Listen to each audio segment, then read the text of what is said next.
அவர்களுக்கு நாம் செய்யக்கூடிய சலாம் என்பதன் மூலம் ஒரு இஸ்தினாஸ் என்பதை அம்ர் இப்னுல் ஆஸ் புரிந்து வைத்திருக்கிறார்கள். ஒரு இஸ்தினாஸ் என்ற ஒரு ஆறுதல் என்கின்ற ஒரு நிலை அவர்களுக்கு ஏற்படும் என்பதை இந்த செய்திகள் என்ன செய்கின்றன, சொல்லுகின்றன. இது ஒரு அக்கீதா சார்ந்த விஷயம். ஒரு அம்ர் இப்னுல் ஆஸ் ரலியல்லாஹு அன்ஹு ஒரு தவறான நம்பிக்கையில் என்ன செய்ய இருக்க வாய்ப்பு இல்லை. இதே மற்ற நபித்தோடர்கள் கண்டித்ததாகவும் அந்த இடத்துல என்ன இல்லை. நிறைய நபித்தோடர்கள் அந்த ஜனாசா டைமில் என்ன செய்கிறாங்க இருக்கிறாங்க. குறிப்பாக அப்துல்லா பின் அம்ர் இப்னு ஆஸ் இருக்கிறாங்க. அவர் மிகவும் மார்க்க விளக்கம் உள்ளவர். யாருமே என்ன செய்யலை, கண்டிக்கவில்லை. எனவே நம்ம அந்த ஜனாசாவுடைய இடத்துக்கு போய் பிரார்த்தனைகள் செய்வது, அவர்களுக்காக துவா செய்வது, அவர்களுக்காக சலாம் சொல்வது என்பது கேட்குமா இல்லையா என்ற விஷயத்தை பொறுத்த வரைக்கும் கேட்காது என்று குர்ஆன் தெளிவாக சொல்லுது. ஆனால் இது போன்ற நேரங்களில், சலாம் சொல்லுகின்ற நேரங்களில், இது போன்ற நேரங்களில் ஒரு இஸ்தினாஸ் ஏற்படும் என்பதை நாம் இந்த செய்தியிலிருந்து என்ன செய்கிறோம், புரிந்து கொள்கிறோம். பாருங்க, சஹீஹ் முஸ்லிமில் வருது, ரசூல் ஸல்லல்லாஹு அலைஹி வஸல்லம் எப்பொழுதும் என்ன செய்வாங்க, இரவுடைய இறுதி பகுதியில் பக்கீக்கு போவார்கள். போய் துவா கேட்பார்கள். அஸ்ஸலாமு அலைக்கும் தார கௌமி முஃமினீன், அஸ்ஸலாமு அலைக்கும் தார கௌமி முஃமினீன். எப்போ ஜியாரத்துக்கு போகிறாங்க ரசூலாங்க? தஹஜ்ஜுடைய வேளையில். தஹஜ்ஜுடைய வேளையில் ஜியாரத்துக்கு போய் அஸ்ஸலாமு அலைக்கும் தார கௌமி முஃமினீன், அதாவது முஃமினானவர்களே, விசுவாசிகளே, அதாக்கும் மா துஅதூன், உங்களுக்கு வாக்களிக்கப்பட்டது உங்களுக்கு என்ன செய்து விட்டது, வந்து விட்டது. கதன் முஅஜ்ஜலூன், உங்களுடைய அஜல் நாளைக்கு என்ன செய்கிறது, இருக்கிறது. உங்களுக்கு ஒரு தஜீல் அல்லாஹு தஆலா வைத்திருக்கிறான். வ இன்னா இன்ஷா அல்லாஹ் பிக்கும் லாஹிகூன், உங்களோடு நாங்களும் இணைந்து கொள்வோம். அல்லாஹும்ம இக்ஃபிர் லி அஹ்லி பகீஇல் கர்கத், யா அல்லாஹ் இந்த கர்கத்திலே அடக்கப்பட்டிருக்கிறவருடைய பாவங்களை என்ன மன்னித்தரும். இதான் அதாவது ஜன்னத்துல் பக்கீன்னு சொல்லுவாங்களே, ஜன்னத்துல் பக்கீன்னு சொல்லக்கூடாது, ஜன்னத்துல் பக்கி என்று சொல்லக்கூடாது. பக்கி உல் கர்கத், ஹதீஸ்ல வரக்கூடிய விஷயம் என்ன, பக்கி உல் கர்கத். இப்போ இந்த இடத்துல நீங்க பார்க்கலாம், வ இன்னா இன்ஷா அல்லாஹ் பிக்கும் லாஹிகூன், நாங்களும் உங்களோடு சேர்ந்து கொள்வோம் என்ற இந்த வார்த்தை இஸ்தினாசன் சொல்லப்பட்ட வார்த்தையாக இருக்க வாய்ப்புண்டு. உங்களோடு நாங்களும் என்ன செய்வோம், சேர்ந்து விடுவோம் என்பது ஆறுதலான ஒரு வார்த்தையாக இருக்க வாய்ப்புண்டு என்பதுதான் இமாம் இப்னு தைமியா போன்ற, இமாம் இப்னுல் கைம் அல் ஜௌசியா ரஹிமஹுல்லாஹ் போன்றவர்களுடைய கருத்து என்பதை நம்ம என்ன செய்கிறோம், பார்க்கிறோம். எனவே அந்த ஜியாரத் என்பது சிலர் என்ன நினைக்கிறாங்கன்னா, போனாலும் போகாட்டியும் அவருக்கு ஒரு பிரச்சனை இல்லாத மாதிரி நினைக்கிறாங்க. நம்ம போனாலும் போகாட்டியும் அந்த ஜனாசா இருக்குதே அவருக்கு எந்த ஒரு எஃபெக்டும் இல்லை என்ற மாதிரியான அந்த உணர்வு தான் எங்களை அப்படி செய்து. நம்ம போய் இப்படி துவா கேட்பதால் அவர்கள் இஸ்தினாஸ் அடைவார்கள் என்கின்ற ஒரு நிலை இருந்தால், ஒரு தந்தையோ ஒரு மனைவியை ஒரு தாயை பிள்ளையை நம்ம ஜனாசா ஜியாரத் செய்யாமல் விட்டு விடுவோமா? விட்டுவிட மாட்டோம் என்பதை நம்ம புரிந்து கொள்ள வேண்டும். அன்புள்ள சகோதரர்களே, அடுத்ததாக இந்த ஜனாசா உயிருள்ளவர்களோடு தொடர்படக்கூடிய விஷயத்தில் இன்னொரு அம்சம்தான், அதாவது நாம் அழுவது அந்த ஜனாசாவை வேதனைப்படுத்தும் என்று ரசூலுல்லாஹி ஸல்லல்லாஹு அலைஹி வஸல்லம் சொன்னார்கள். உலகத்தில் நடக்கிற ஒரு நிகழ்வு அந்த ஜனாசாவை என்ன செய்யும், வேதனைப்படுத்தும் அப்படி என்று ரசூலுல்லாஹி ஸல்லல்லாஹு அலைஹி வஸல்லம் சொன்னார்கள். நம்ம அழுதோம் என்று சொன்னால் அந்த ஜனாசா அழுகின்ற ஓலமிட்டு அழுதல், சாதாரணமாக அழுதல் அல்ல, ஓலமிட்டு அழுதல், கண்ணீர் வடித்தல் அல்ல, ஓலமிட்டு அழுதல் அந்த ஜனாசாவை வேதனைப்படுத்தும். இந்த ஜனாசா ஓலமிட்டு அழுவதால் வேதனைப்படுத்தும் என்பதை ரெண்டு கருத்தில் நம்ம என்ன செய்யலாம், புரிந்து கொள்ளலாம். இமாம் தபரி போன்ற அறிஞர்கள் சொல்லக்கூடிய ஒரு சிறப்பான விளக்கம் என்னன்னு சொன்னால், இங்கே அதாப் என்பது இறைவனது அதாப் அல்ல, இறைவன் கொடுக்கக்கூடிய தண்டனை அல்ல. உலகத்தில் இருக்கக்கூடிய உறவுகள் அழுகிற நேரத்தில் அந்த ஜனாசா நெகிழ்வின் காரணமாக வேதனை அடைகிறது, நெகிழ்வின் காரணமாக வேதனை அடைகிறது. நெகிழ்வென்ற என்ன, ஒரு பிள்ளை அழுவது என்பது ஒரு தந்தைக்கு என்ன செய்யும், ஒரு வேதனையாக இருக்கும். மனைவி அழுவது என்பது ஒரு கணவனுக்கு என்ன செய்யும், வேதனையாக இருக்கும். ஒரு தாய் அழுவது என்பது ஒரு தந்தைக்கு அந்த அவருடைய கணவருக்கு என்ன செய்யும், வேதனையாக இருக்கும். அந்த மாதிரியான ஒரு பிள்ளைக்கு வேதனையாக இருக்கும். இது போன்ற அந்த ரிக்கத்துல் கல்ப், அந்த வேதனையை அல்லாஹு தாலா என்ன செய்வான், ஏற்படுத்துவான். அவர்களுக்கு அந்த நெகிழ்வு என்ன செய்யும், ஏற்படும். அதனால் அந்த ஜனாசா என்ன செய்யும், அந்த வேதனைப்படுத்தப்படும் என்றதுதான் சில அறிஞர்களுடைய நிலைப்பாடு.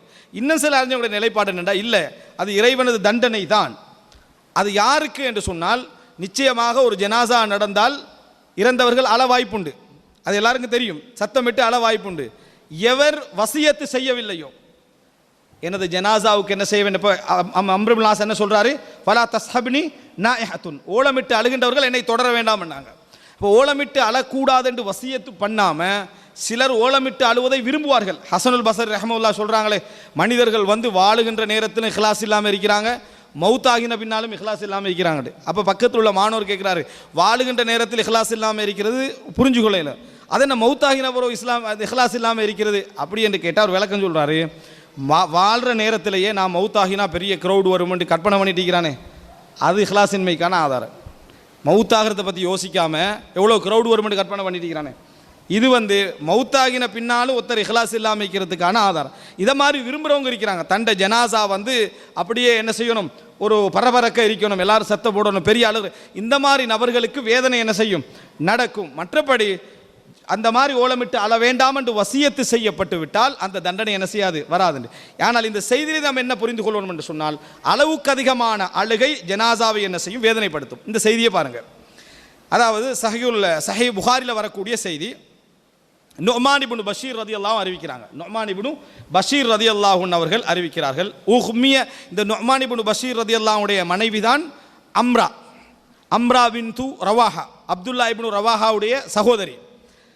உஹ்மிய அலா அப்துல்லா இப்னு ரவாஹா, கணவன் தான் அறிவிக்கிறார். மனைவியுடைய செய்தியை கணவன் அறிவிக்கிறார். நுஅமான் இப்னு பஷீர், அப்துல்லா இப்னு ரவாஹா ஒரு தடவை மயக்கம் போட்டு விழுந்துட்டார். மயக்கம் போட்டு விழுந்து விட்டார்.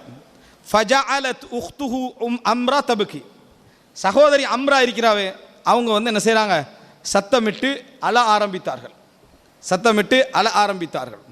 இந்த சத்தமிட்டு அழ ஆரம்பித்தவுடன் எப்படி அழுகிறாங்கன்னு சொன்னால், வா ஜபலா, அவர் ஒரு போர் வீரர், ஒரு தளபதி. வா ஜபலா, ஏ மலையே சாய்ந்து விட்டாயே அப்படின்னு என்ன செய்கிறாங்க, அவங்க அந்த வேதனையில் மலையாக இருந்த நீ சாஞ்சிட்டாயே அப்படின்னு சொல்லி சத்தம் போட்டு அழுகிறாங்க. வா கதா, வா சையிதா, தலைவரே சாஞ்சிட்டீங்களே என்று சொல்லி வேதனையில் சகோதரி என்ன செய்கிறா, சத்தமிட்டு அழுகிறார். ஒரு மயங்கி விழுந்தது. அவர் மயக்கம் தெளிகிறார். மயக்கம் தெளிஞ்சி தங்கச்சியை பார்த்து, சகோதரியை பார்த்து சொல்கிறாரு, மா குல்தி ஷைஅன் இல்லா கீல லீ அன்த கதாலிக், நீங்கள் ஒவ்வொரு வார்த்தை சொல்லுகின்ற பொழுது மயக்கத்தில் இருக்கிற நேரத்தில் என்னிடத்தில் கேட்கப்பட்டது, நீ மலைதானா, நீ தலைவர் தானா, நீ பெரியவர் தானா, சாதனையாளர் தானா என்று நீ ஒவ்வொரு வார்த்தை சொல்ல சொல்ல என்னிடத்தில் திருப்பியது கேள்வியாக கேட்கப்பட்டது என்று சொல்லி, அதாவது அப்துல்லா இப்னு ரவாஹா ரலியல்லாஹு அன்ஹு அவர்கள் சொல்கிறார்கள். அந்த செய்தியில் வருது, அப்துல்லா இப்னு ரவாஹா முக்தா யுத்தத்தில் கொல்லப்படுறார். 3 தளபதிகள் ஒரு தளபதியாக போய் கொல்லப்படுகிறார். கொல்லப்பட்ட நேரத்தில் ஒரு துளி கண்ணீர் வடிக்கவில்லை. யாரு? அம்ரா பின்து ரவாஹா அவங்க ஒரு துளி கண்ணீர் வடிக்கவில்லை. எதன் காரணமாகண்டா, மயங்கிய நேரத்தில் என் சகோதரனுக்கு ஏற்பட்ட வேதனையில் ஒரு துளியும் மரணித்த நேரத்தில் என்ன செய்யக்கூடாது, ஏற்படக்கூடாது என்ற காரணமாக அவர்கள் ஒரு துளி கண்ணீர் வடிக்கவில்லை என்ற செய்தியை நாம் என்ன செய்கிறோம், பார்க்கிறோம். இந்த செய்தி எங்களுக்கு என்ன சொல்லுது, உறவுகள், நெருங்கிய உறவுகள் மரணிக்கிற நேரத்தில் எங்களது உள்ளம் அந்த பதைத்து அழும். பதத்தை என்ன செய்யும், அந்த அழுகை அளவுக்கு மிஞ்சி போகும். சில வார்த்தைகள் நாம் தெரியாமல் என்ன செஞ்சிருவோம், விட்டுருவோம். மனிதன் நிலை குலைஞ்சி போவான். இது அந்த ஜனாசாவுக்கு என்ன செய்யும், வேதனை ஏற்படுத்தும். அவர் வசியத்து செய்தில்லாது விட்டால் அதாவது அப்துல்லா இப்னு ரவாஹாக்கு அந்த வேதனை என்ன செய்து ஏற்படுது, ஒவ்வொரு கேள்வி கேட்கப்படுகிறது மயக்கத்தில் இருக்கிற நேரத்தில்.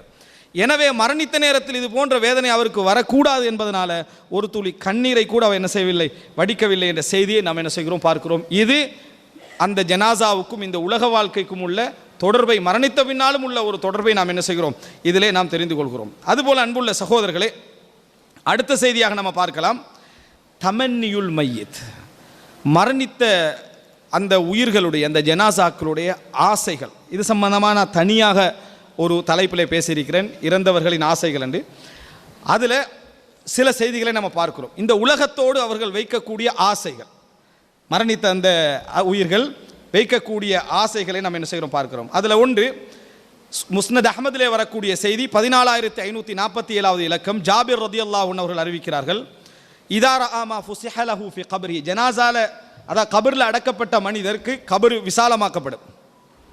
அந்த விசாலமாக்கப்படுவதை கண்டவுடனேயே அந்த மையத், அந்த ஜனாஸா சொல்லும், ஃபயுகா, அதாவது எப்படி என்றால், தஊனி உபஷ்ஷிரு அஹ்லி, எனது குடும்பத்துக்கு இந்த சுபசோபன செய்தியை சொல்ல அனுமதி தாருங்கள். நான் இருக்கக்கூடிய இந்த மகிழ்ச்சியை, நான் இருக்கக்கூடிய இந்த சந்தோஷத்தை சொல்ல அனுமதி தாருங்கள். உண்மையிலேயே நமது உறவுக்காரர் ஒருவர் கபரிலே மகிழ்ச்சியாகவும் இறைவனது பஷாரத்தோடும் இருக்கிறார் என்பதை விட எங்களுக்கு வேறு என்ன சந்தோஷம்? அது ஒரு பெரிய ஒரு சந்தோஷம். ஆனால் அது என்ன, ஒமின் வராஹிம் பர்ஸஹுன் இலா யௌமி யுபஅஸூன், மறுமை நாள் வரைக்கும் என்ன, அது எங்களுக்கு தெரியாது. இறைவனாக சொன்னாலே தவிர எங்களுக்கு என்ன, அது தெரியாது. எனவே அவர் முதலாவது என்ன சொல்லுவார் அப்படின்னு சொன்னால், தஊனி உபஷ்ஷிரு அஹ்லி, என் மனைவிக்கு சொல்லணும், என் பிள்ளைக்கு சொல்ல வேண்டும், என் தாய்க்கு சொல்லணும், என் தந்தைக்கு சொல்லணும், அனுமதி தாருங்கள் அப்படி என்று என்ன அந்த மையத்து சொல்லும். அந்த நேரத்தில் ஃபயுகாலு லஹு உஸ்குன், அமைதி அடை. இதுதான் அல்லாஹு தாலா அந்த ஜனாசாவுக்கு சொல்லக்கூடிய வார்த்தை. என்ன? உஸ்குன், அமைதி அடைந்து விடு என்பதுதான் அந்த ஜனாசாவுக்கு சொல்லப்படும் என்ற செய்தியை நம்ம பார்க்கிறோம். உண்மையில் உயிர் பிரிகிற நேரத்திலும் ஒரு வேதனை என்ன அப்படி என்று சொன்னால், உறவுகளுக்கிடத்தில் ஒரு செய்தியை சொல்லி எங்களால் போக முடியவில்லை என்பது உயிர் பிரிகிற நேரத்தில் வேதனை. அதனால தான் ரசூலுல்லாஹ் சொன்னாங்க, ஆயிஷா ரலியல்லாஹு அன்ஹா பார்த்து, இன்னஹு லா யஹூனு அலையல் மௌத்து பி அன்னகி ஜௌஜதி ஃபில் ஜன்னah, நீங்கள் சொர்க்கத்தில் எனது மனைவியாக இருப்பீர்கள் என்பது எனது மரணத்தை லேசாக்குகிறது என்று ரசூல் ஸல்லல்லாஹு அலைஹி வஸல்லம் சொன்னார்கள். எனது மரணத்தை லேசாக்குகிறது. ஏன்னா பிரிந்து போகிற ஒவ்வொரு உயிருக்கும் இந்த உலகத்தை பற்றி, அந்த பிரிவை பற்றி ஒரு கவலை என்ன செய்யும், நிச்சயமாக இருக்கும். அதே மாதிரி அந்த நல்ல செய்தியை சொல்ல வேண்டும் என்ற ஆசையும் இருக்கும். உஸ்குன், அமைதி அடையன் என்ன செய்யப்படும், சொல்லப்படும் என்ற செய்தியை முஸ்னத் அஹ்மதிலே நம்ம பார்க்கிறோம். அதே போல அதாவது திர்மிதியில் வரக்கூடிய செய்தி, அப்துல்லா இப்னு ஹராம் ரதியல்லாஹு அன்ஹு அறிவிக்கிறார்கள், ஜாபிர் ரதியல்லாஹு அன்ஹு அவர்களுடைய தந்தை ஜாபிர் இப்னு அப்துல்லா அவர்கள் கொல்லப்படுகிறார்கள். எங்களுக்கு தெரியும், அவர் வசியத்து பண்ணாரே மரணிக்கு, அதாவது உஹது யுத்தத்துக்கு போக போறாரு. அப்ப சொல்றாரு, கொல்லப்படுகின்றவர்களில் முதலாம் நபராக நான் கொல்லப்படுவேன் என்று நினைக்கிறேன் என்றார். கொல்லப்படுகின்றவர்களில் மின் அவ்வலி மா யுக்தல், முதலாவது கொல்லப்படுகின்றவர்களில் நான் இருப்பேன் நினைக்கிறேன். இது யாருக்கு இருக்கும்? அந்த நீயத், அந்த நீயத்தோட உள்ளத்திலிருந்து முதலாவது கொல்லப்பட்டது அவர் தான். முதலாவது அந்த முதலாவது கொல்லப்பட்ட சஃப் இருக்குது, அதில் இருந்தது அவர். அப்போ அந்த மாதிரி அவர் என்ன செய்கிறாரு, கொல்லப்படுகிறார். முதலாவது அந்த சஃபில் கொல்லப்பட்டவர்கள் யார் இருக்கிறாரு? ஜாபிர் அல்லாஹ்வோட தந்தை இருக்கிறார், கொல்லப்பட்டுட்டார். ஜாபிர் அல்லாஹ்வுக்கு 9 சகோதரிகள், 9 சகோதரிகள். 9 சகோதரிகளை விட்டு கடனையும் விட்டு தந்தை கொல்லப்படுகிறார். தோட்டத்தை வச்சு கடன் அடைக்கப்படணும். இந்த நேரத்தில் ஜாபிர் ரலியல்லாஹு அன்ஹு அவர்கள் மிகவும் சோர்ந்த நிலையில் இருக்கிறார். அவர் இளம் வயசு, மிகவும் சோர்ந்த நிலையில் இருக்கிறாங்க. அந்த நேரத்தில் ரசூல் ஸல்லல்லாஹு அலைஹி வஸல்லம் கேட்குறாங்க, உங்கள் தந்தையை இறைவன் எப்படி சந்தித்தான், என்ன சொன்னான் என்ற ஒரு செய்தியை நான் உங்களுக்கு சொல்லவா என்று கேட்டார்கள்.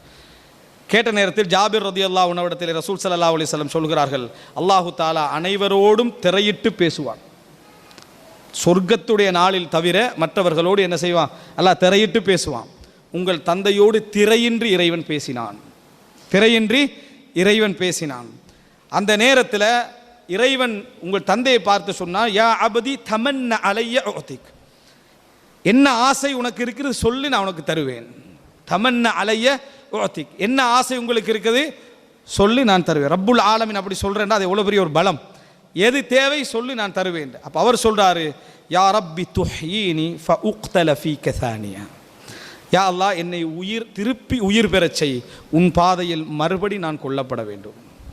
திருப்பி என்னை உயிர் பெறச் செய், உன் பாதையில் மறுபடி நான் கொல்லப்பட வேண்டும். ஃபகால ரப்பு சுப்ஹான, அப்போ இறைவன் பதில் சொல்றான், இன்னஹு சபக மின்னி அன்னஹும் இலைஹா லா யுர்ஜாவுன், அன்னஹும் இலைஹா லா யர்ஜிஊன், அவர்கள் உலகத்தின் பக்கம் திரும்பி போக மாட்டார்கள் என்பது எனது வாக்கு. உலகத்தின் பக்கம் அவங்க என்ன செய்யலாது, திரும்பி போகலாது. ஆசைப்பட்டதை கேட்டாலும் இறைவன் ஏற்கனவே எடுத்த முடிவுகளை என்ன செய்ய மாட்டான். இறைவன் ஏற்கனவே தீர்மானித்தவைகளை, இறைவன் கதிரில் எழுதியவைகளை மாற்ற மாட்டான். கால யா ரப்பி ஃபஅப்லிக் மவ்வராய், அப்படியா எனக்கு பின்னால் உள்ள என் சமூகத்துக்கு இந்த செய்தியை சொல்லு. அடுத்த ஆசை இதான் உலகத்தோட தொடர்பு என்ற சப்ஜெக்டில் அடுத்த பகுதி. அந்த மரணித்த அவர்களுடைய எண்ணங்கள் என்ன இருக்கும்னா, இந்த செய்தி உலகத்தாருக்கு போய் என்ன செய்யணும், சேரணும். என் உறவினர்களுக்கு, என் ஊரவர்களுக்கு, என் தோழர்களுக்கு இந்த செய்தியை நீ எத்திவை. அந்த நேரத்தில் தான் அல்லாஹு தாலா இந்த வசனத்தை இறக்கி வைக்கிறான், வலா தஹ்ஸபன்னல்லதீன குதிலூ ஃபீ ஸபீலில்லாஹி அம்வாதா, அல்லாஹ்வுடைய பாதையில் கொல்லப்பட்டவர்களை இறந்தவர்கள் என்று நினைக்க வேண்டாம். பல் அஹ்யாஉன் இன்த ரப்பிஹிம் யுர்ஸகூன், அவர்கள் இறைவனிடம் இருந்து ரிஸ்க் கொடுக்கப்பட்ட உயிருள்ளவர்களாக இருந்து கொண்டிருக்கிறார்கள் என்ற செய்தியை அவர்களுக்கு இறைவன் என்ன செய்தான், ஜாபிர்லாவுடைய தந்தையின் வேண்டுகோளில் இந்த வசனத்தை அல்லாஹ் இறக்கி வைத்தான் என்ற செய்தியை நாம் என்ன செய்கிறோம், பார்க்கிறோம். அன்புள்ள சகோதரர்களே, இது ஒரு ஜனாசாவுடைய ஆசைகளோட ஒரு பகுதியை இது என்ன செய்கிறது, இந்த உலகம் தொடர்பான ஆசைகளில் ஒரு பகுதியை இது சொல்வதை நம்ம பார்க்கிறோம். அடுத்ததாக அன்புள்ள சகோதரர்களே, சூரா யாசீன் 26, 27 வசனங்கள். அந்த ஒரு மனிதர் தூதர்களுக்கு சார்பாக பேசுகிறாரு, இவர்களை ஈமான் கொள்ளுங்க, நம்புங்க, அவங்க உண்மைதான் சொல்கிறாங்கன்னு சொன்ன உடனே அந்த ஊர் மக்கள் எல்லாம் சேர்ந்து அவரை கொண்டு போட்டாங்க, அவர்களை கொன்று விட்டார்கள். கொன்று விட்டால் ஒரு ஷஹீதுக்கு, அல்லாஹ்வுடைய பாதையில் கொல்லப்பட்ட ஒரு ஷஹீதுக்கு என்ன நன்மை? அவர் அல்லாஹ்வுடைய